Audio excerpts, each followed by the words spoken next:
Hey guys, so today I'm going to start with the quote. The human brain starts working the moment you are born and never stops until you stand up and to speak in public or to an audience. And it's by George Jessel. I think when he said your brain never stops until you stand up and speak to a public in public, I don't think he meant actually it stops. It's just for some people, our brain just stops for a second and it just makes it hard to speak because we just kind of go blank sometimes when we get nervous and our just brain just stops for a second. And now let's get in the speech. When we say how does one's brain work, we automatically think about those hard classes like anatomy and all those little terms in chemistry and all those hard work. So we kind of we automatically just take ourselves back and avoid that difficult or that topic, which is obviously really hard. If you ask a person who's in anatomy class, they have lots of terms they have to remember if they're going to be any type of doctor or surgeon or whatever major field they choose to go. So we obviously, like I said, it is really hard to learn about every single detail about the brain. But today in this speech, I'm gonna basically tell you the main parts or the big parts of the brain that are really easy to remember and just understand.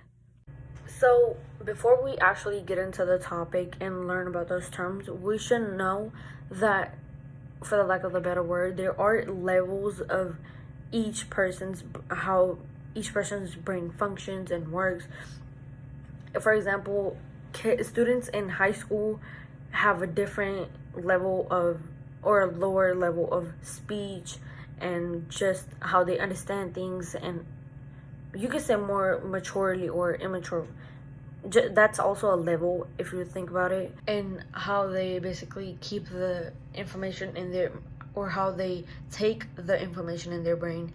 And those levels change drastically when we come to college, and we have to get more understandable with different topics, and we have to learn quicker, and just our levels get higher. Specifically, I will be talking about the right side of the brain and the left side. The scientific term for that is left hemisphere and the right hemisphere. And I will also be talking about cerebrum and the spinal cord. So now we'll be talking about the biggest parts or the main parts of the brain.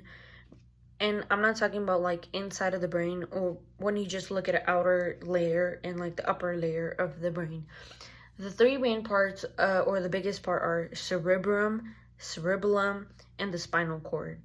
So in this main point, we're going to be talking about the cerebrum, which is the front part or like the biggest part of the brain when we just look at it from the outer layer or the upper layer.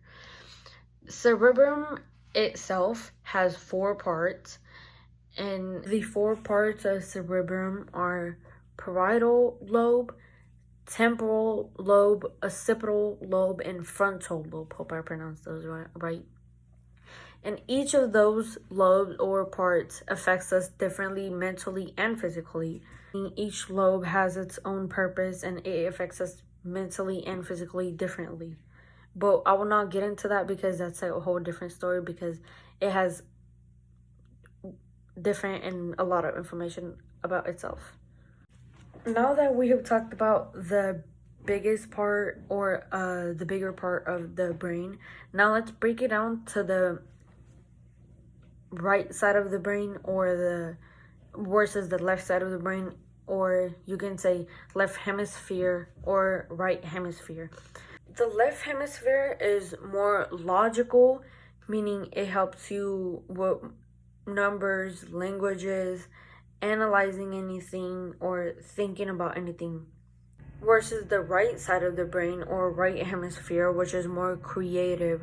It helps you with language, helps you with imagination, emotional intelligence, or helps with art and expressions. It's more creative in a way. There's also a theory, there are articles on that theory too, which I link down below, that if you're more logical and you're a more numbers person, or you think with you speak with words, and you're good with numbers, you are most likely left-brained. On the other hand, this is if you are more creative, or if you think more emotionally, and you're just creative with art, and you're basically, if you're creative basically with anything, doesn't matter what, just more creative and more just thoughtful, you are probably right-brained. Now that we have talked about the cerebrum, which is the biggest part, and the two of the brain, which is, and the two hemispheres, now let's talk about the last biggest part of the brain, or the really important part, the spinal cord. If you just Google a picture of the brain structure, you'll see on the bottom of the brain there's a part which is called the spinal cord, and a whole spinal cord is attached to that single part. The spinal cord itself has 5 regions, and those 5 regions are cervical, thoracic, lumbar, sacral, and coccygeal. Now, if you just look up a article or anything on the 5 regions, most likely they will only talk about the 4 first ones and not the last, the coccygeal one. Probably because it is a really little part. It is at the very bottom or in the middle part of our body. And even though the full aspect of how our brain works is still in research, because we still do not know every single part of our brain and how it works, and everything about the brain. We still don't know every single thing. But these were some of the bigger parts and the main parts of the brain, which you probably didn't know. And in this speech, you basically learn about the cerebrum, which literally holds our 2 hemispheres together, and you also learned about both of the hemispheres, which helps you, and those 2 help you describe yourself if you're more of a words person or you're more of a expressions person.